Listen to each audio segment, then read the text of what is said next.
আসসালামু আলাইকুম। সপ্তম শ্রেণী ডিজিটাল প্রযুক্তি বইয়ের শিখন অভিজ্ঞতা 6 বন্ধু নেটওয়ার্কে ভাব বিনিময়।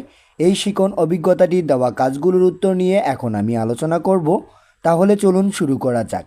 সেশন 1, ইতিহাস থেকে অতীতের নেটওয়ার্ক জানি। এখানকার প্রথমের এই বিষয়গুলো পড়ে নিবা। এগুলো সম্পর্কে আমি বিস্তারিত আলোচনা করতেছি না। এরপরে এখানে জগদীশচন্দ্র বসুর একটি তরঙ্গ আবিষ্কারের ঘটনা দেওয়া আছে, এই বিষয়গুলো পড়ে নিবা। এরপরে বা এর নিচে যে কাজগুলো রয়েছে আমি শুধু সেই কাজগুলোর উত্তর প্রদান করব। এখানে একটি কাজ রয়েছে, কাজটিতে আমি সরাসরি চলে আসতেছি। আচ্ছা বন্ধুরা, আমরা পিনা আর ন্যানোর গল্প থেকে তারবিহীন নেটওয়ার্ক সম্পর্কে জানলাম।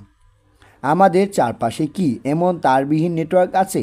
একটু খুঁজে দেখি তো আমাদের শ্রেণীকক্ষের মধ্যে বা আমাদের স্কুলে তারবিহীন নেটওয়ার্ক আছে কি না।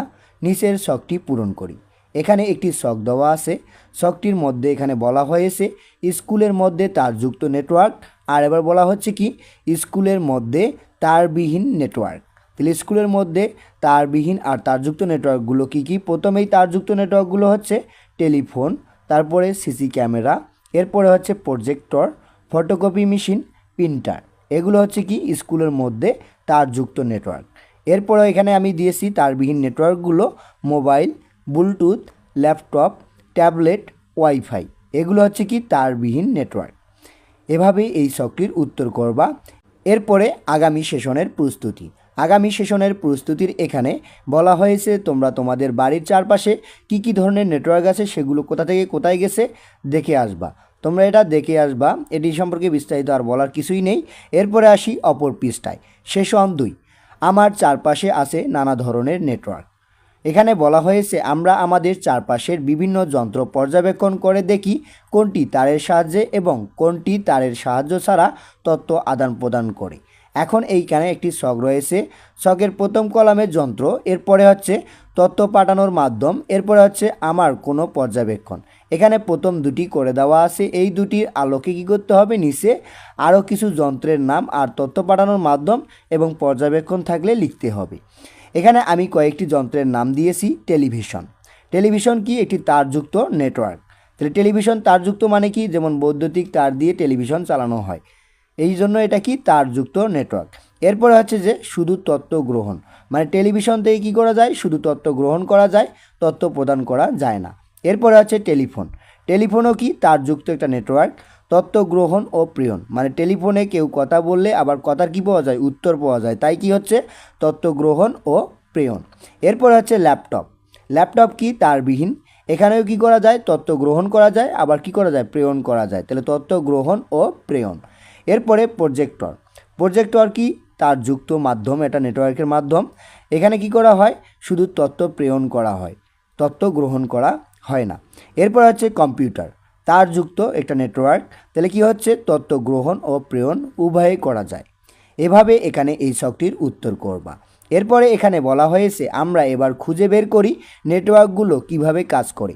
তারযুক্ত এবং তারবিহীন নেটওয়ার্কের জন্য আমরা দুটি দলে বিভক্ত হই। এক দল তারবিহীন নেটওয়ার্কের সুবিধা অসুবিধা এবং অপর দল তারযুক্ত নেটওয়ার্কের সুবিধা অসুবিধা খুঁজে বের করি এবং নিচের ছকে উপস্থাপন করি। এখানে একটি ছক দেওয়া আছে। ছকটির উত্তর তোমরা খুবই ছোট করে করার চেষ্টা করবা। এখানে দুটি দলে বিভক্ত হতে হবে। দল 1 তারযুক্ত নেটওয়ার্ক আর দল 2 হচ্ছে তারবিহীন নেটওয়ার্ক। আর সুবিধা অসুবিধা, প্রথমেই দল 1-এর জন্য তারযুক্ত নেটওয়ার্কের সুবিধাগুলো হচ্ছে সহজে ব্যবহারযোগ্য, দূরে ডেটা প্রেরণ, দ্রুত গতিতে ডেটা প্রেরণ, নির্ভুল তথ্য আদান প্রদান, নিরাপদ ও গোপনীয়। এরপরে অসুবিধাগুলো হচ্ছে তারযুক্ত নেটওয়ার্কের ব্যয়বহুল, যেটা হচ্ছে সংযোগ জটিল, অভিজ্ঞ জনবল প্রয়োজন, এরপরে স্থাপন প্রক্রিয়া জটিল, রক্ষণাবেক্ষণের সমস্যা। এবার আসি কি দল 2-এ তারবিহীন নেটওয়ার্কের সুবিধা অসুবিধা। প্রথমেই সুবিধা। সুবিধা হচ্ছে বহনযোগ্য, তার লাগে না, এরপরে সহজে তথ্য গ্রহণ ও প্রেরণ, এরপর হচ্ছে সব জায়গায় ডেটা প্রেরণ, যান্ত্রিক ত্রুটি কম। এরপর হচ্ছে অসুবিধা হচ্ছে কি ব্যয়বহুল, হ্যাকিং হয়ে থাকে, অভিজ্ঞ হতে হয়, ধীরগতি সম্পূর্ণ, সীমার মধ্যে ব্যবহারযোগ্য। এভাবে এখানে তারযুক্ত নেটওয়ার্ক এবং তারবিহীন নেটওয়ার্কের জন্য কি করতে হবে, দুটি দলে বিভক্ত হয়ে সুবিধা অসুবিধাগুলো লিখে রাখতে হবে। এরপরে আগামী সেশনের প্রস্তুতি। এখানে বলা হয়েছে এবার আমরা আমাদের বাড়ির যে কোনো একটি নেটওয়ার্কের চিত্র এঁকে আনব। সেখানে ষষ্ঠ শ্রেণীতে আমরা যেমন ভ্রমণ পরিকল্পনা করেছিলাম সেরকম যে কোনো একটি নেটওয়ার্ক আঁকব, কিন্তু এটি আমার বাড়ির আশেপাশের কোনো নেটওয়ার্ক হবে। এখন এই কাজটি বা নেটওয়ার্কটি কিভাবে অঙ্কন করবা তা এখন আমি দেখিয়ে দিব। চলো এই কাজটির উত্তর শিটে। কাজটির উত্তর যেভাবে করবা, উত্তর আমার বাড়ির পাশের বুক শপের নেটওয়ার্কটি যেমন হবে তা নিচে দেখানো হলো। তাহলে আমার বাড়ির পাশের বুক শপের নেটওয়ার্কটি যেমন হবে তা এখানে দেখানো হলো।